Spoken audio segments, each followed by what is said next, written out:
If you are under 30, there is a window of opportunity that closes forever on your 30th birthday. If you miss it, building wealth becomes 10 times harder. Most people miss it because nobody tells them it exists. I am talking about the most critical decade for building wealth. And the decisions you make before 30 will determine whether you will be rich or poor for the rest of your life. Two people earning the exact same salary can work the same job at age 30 and live in the same city. Yet one retires a millionaire while the other works until the day they die. The difference isn't luck. It's not inheritance, and it's not a secret investment strategy either.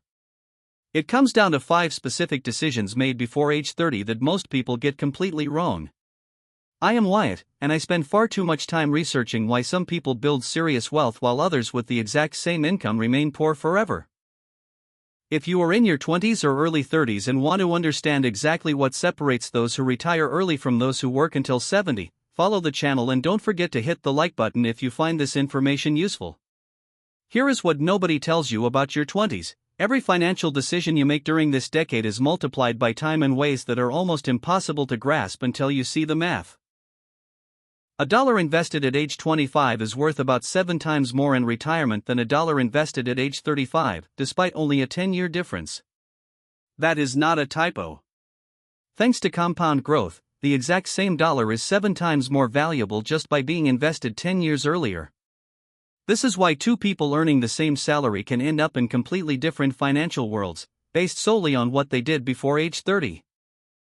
Let me paint a picture of what this looks like in real life. Meet James and Chris. Both are 30 years old. Both earn $65,000 a year at the same company. Both live in the same city, paying similar rent. From the outside, their lives look almost identical. But here is what you don't see. James has a net worth of negative $20,000. He has $35,000 in student loans, $10,000 in credit card debt, and $5,000 in a savings account. Chris has a net worth of $180,000. He has $100,000 in retirement accounts, $60,000 in a brokerage account, $30,000 in an emergency fund, and $10,000 of strategically managed debt. Same age, same salary, same city. One is in constant financial stress and poor. The other is on track to retire in his 50s and has access to opportunities James can't even dream of. The difference between them lies in 5 decisions that Chris made in his 20s and James did not. And here is the interesting part: none of these decisions required Chris to earn more, come from a wealthy family, or get lucky with an investment. These were all things James could have done too, but he made different choices. Choices that seemed perfectly reasonable at the moment but led to financial disaster. Let's start with the first decision that separates the rich from the poor at age 30. What you do with your first real salary. When James graduated from college at 23 and landed his first job making $45,000 a year, he felt like he had real money for the first time in his life. He had been poor throughout college, eating ramen every day and stressing over every purchase. Now he had a steady paycheck, and his brain told him he deserved to enjoy it. So, since he was now an adult, he got his own apartment, because adults are supposed to have their own place. He bought a new car because his college car was embarrassing and he needed something reliable to commute to work. Too tired to cook after work, he started eating out regularly. Within 6 months, his lifestyle expanded to consume his entire paycheck. Chris graduated the same year, found a similar job making $43,000, and made a completely different choice. Even though he was no longer poor, he continued to live like a broke college student. He got 3 roommates in a cheap apartment. He kept driving his paid-off college car, even though it wasn't impressive. He meal prepped on Sundays and brought his lunch to work every day. His friends thought he was cheap or overly cautious. But what Chris was actually doing was creating a gap between his income and his expenses, and funneling that gap directly into investments before he even had a chance to spend it. This is the first critical decision: rejecting lifestyle inflation when you get your first real job. James thought the purpose of earning money was to finally live better. Chris understood that the purpose of earning money in your 20s is to invest as much as possible while time is on your side for compounding to work its magic. By age 30, this single difference in decision-making created a $60,000 gap in their net worth. James spent that money on rent, car payments, and restaurants he no longer remembers. Chris invested it, and now he has $60,000 working for him in the stock market.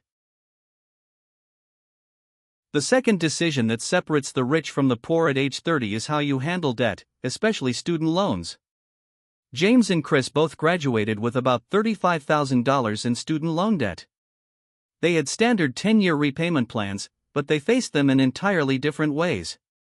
James looked at his $350 monthly payment and thought, okay, I can afford this. I'll just make the minimum payment and focus on enjoying my life. Feeling responsible because he never missed a payment, he regularly paid his $350 every month. At the same time, believing he was young and should enjoy his 20s, he spent money on everything else. Chris looked at the same debt and treated it as an emergency. Not because $350 was unaffordable, but because he understood that debt is the exact opposite of compound growth. Instead of his money growing for him, he was paying interest to someone else. So, Chris attacked his student loans aggressively. He lived in that cheap apartment with roommates, kept his expenses to a minimum, and threw every extra dollar at his student loans. Some months he paid $1,000. Some months $1,500. By age 27, Chris was completely debt-free. James, who only made the minimum payments, still has 8 years left on his loan and paid thousands of dollars in interest that Chris avoided by paying early. More important than the difference in numbers is this: being debt-free at 27 allowed Chris to redirect his entire debt payment into investing. For the last 3 years, Chris has been investing an extra $1,000 to $1,500 every month, money that James is still sending to loan servicing. This represents 36 months of compound growth that James missed out on just because he thought minimum payments were fine. By age 30, this decision alone created a $40,000 difference in their net worth. The third decision involves retirement accounts, and this is where the vast majority of people in their 20s unknowingly completely ruin their financial future. When James started his first job, HR explained the benefits package, which included a 401k with a 3% company match, meaning if James contributed 3%, the company would add another 3% in free money. James listened to the presentation, felt overwhelmed by investment options he didn't understand, and decided he would deal with it later.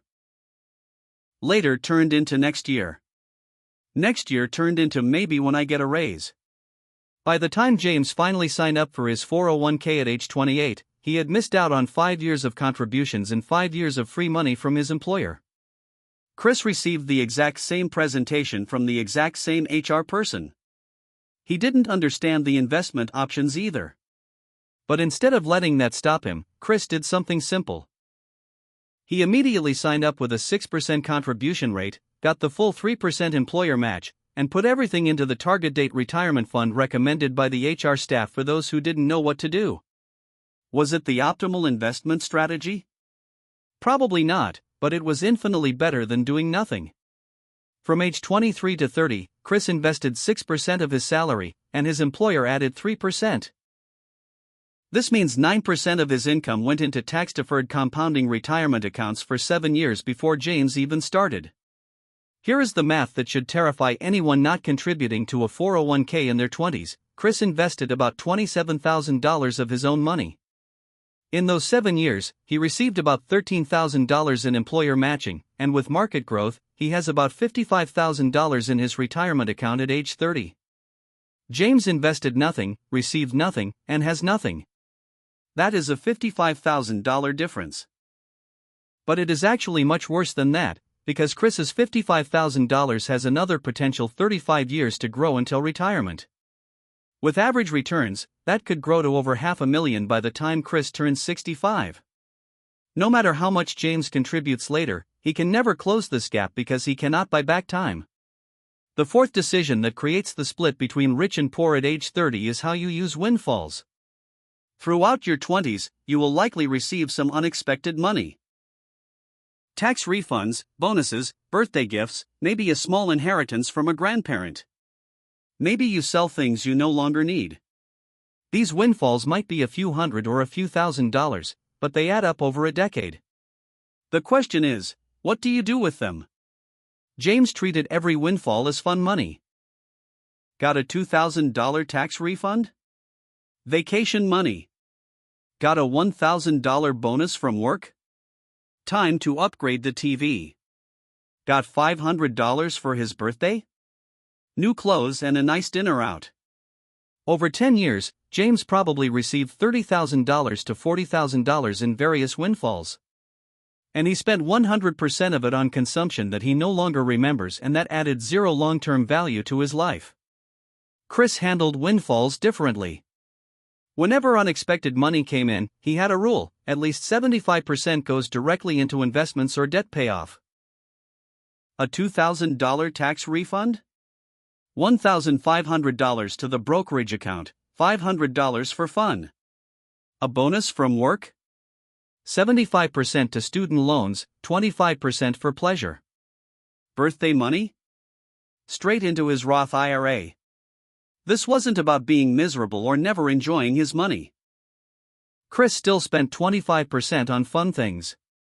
But by automatically directing the vast majority of windfalls toward wealth building, Chris added $30,000 to his net worth during his 20s, money that James spent on things he has long since forgotten.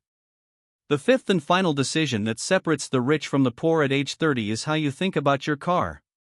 This might sound silly because a car is just a means of transportation, right? Wrong. For the vast majority of people in their 20s and 30s, a car payment is one of their largest expenses and destroys wealth more than almost anything else. James drove 3 cars in his 20s.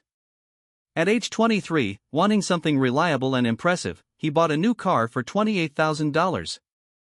At age 26, because he got a raise and felt he deserved it, he sold it and upgraded to a $35,000 car. At age 29, thinking he might want to start a family one day and would need space, he traded it for a $40,000 SUV. All of these cars were financed.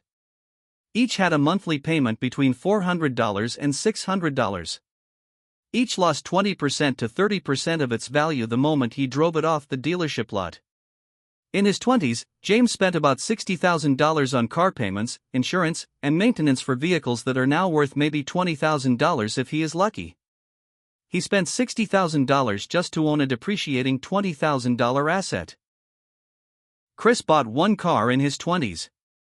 At age 23, he bought a reliable used Honda for $8,000 in cash. It wasn't glamorous. It wasn't impressive. It was 8 years old when he bought it, but it was reliable and paid off. He drove that car for 7 years, spending maybe $3,000 on maintenance during that whole time. At age 30, it is still worth about $4,000. So, Chris spent $11,000 on transportation in his 20s and still has an asset worth $4,000. James spent $60,000 and has assets worth $20,000.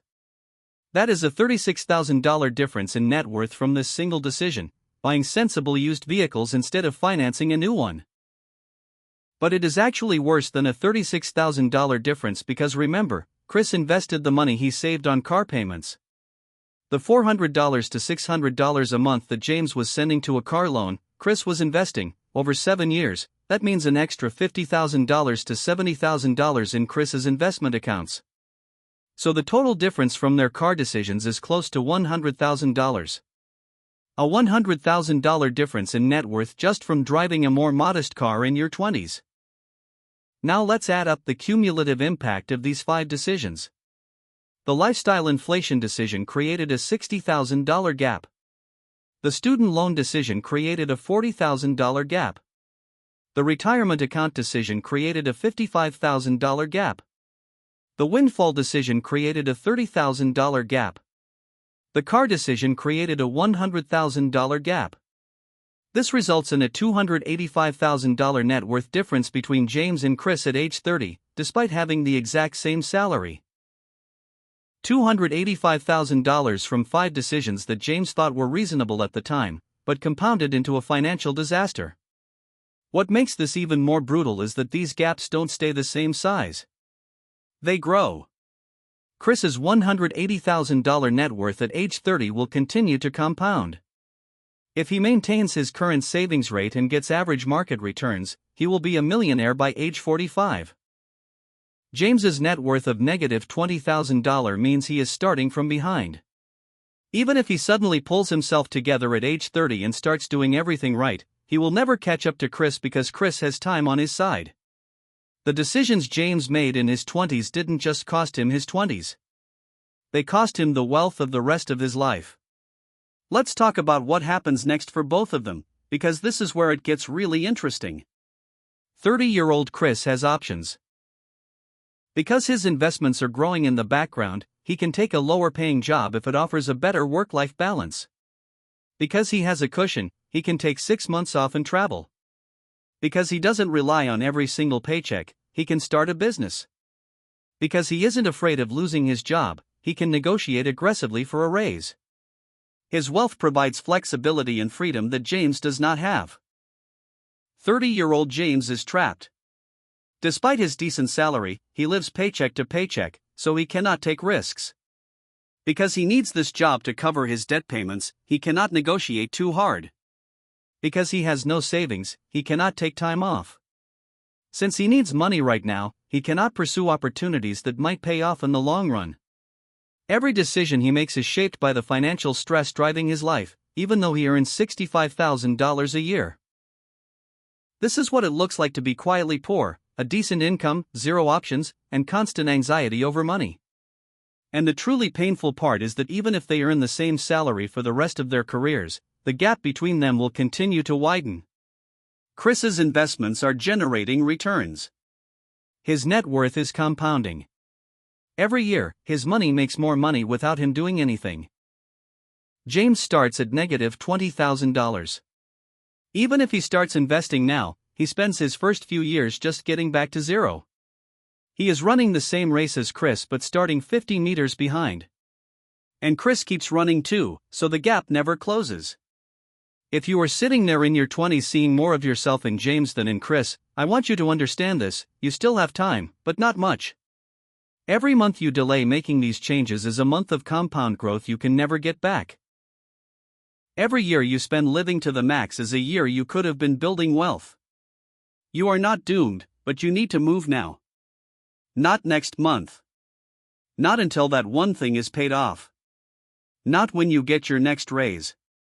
Now. Start living below your means today. Attack your debt aggressively starting with your next paycheck. Sign up for your 401k immediately and get that employer match. Direct your next windfall into investments, not consumption. Buy a sensible car, or keep the one you have instead of upgrading. These decisions are not flashy. They won't get you likes on social media. Your friends might think you are cheap or boring, but 10 years from now, while they are still struggling, you will have financial freedom and they will wonder how you did it. Here is the uncomfortable truth. The vast majority of people in their 20s will read this and do absolutely nothing differently. They will keep spending every dollar they earn. They will keep making minimum payments on their debts. They will keep delaying retirement contributions. They will keep upgrading their vehicles and apartments, and at age 30, they will be poor despite making decent money, wondering why financial life is so hard. But if you are one of the rare people who takes this seriously, one of the few who makes these 5 decisions differently from everyone around you, your life at age 30 will be entirely different from your peers.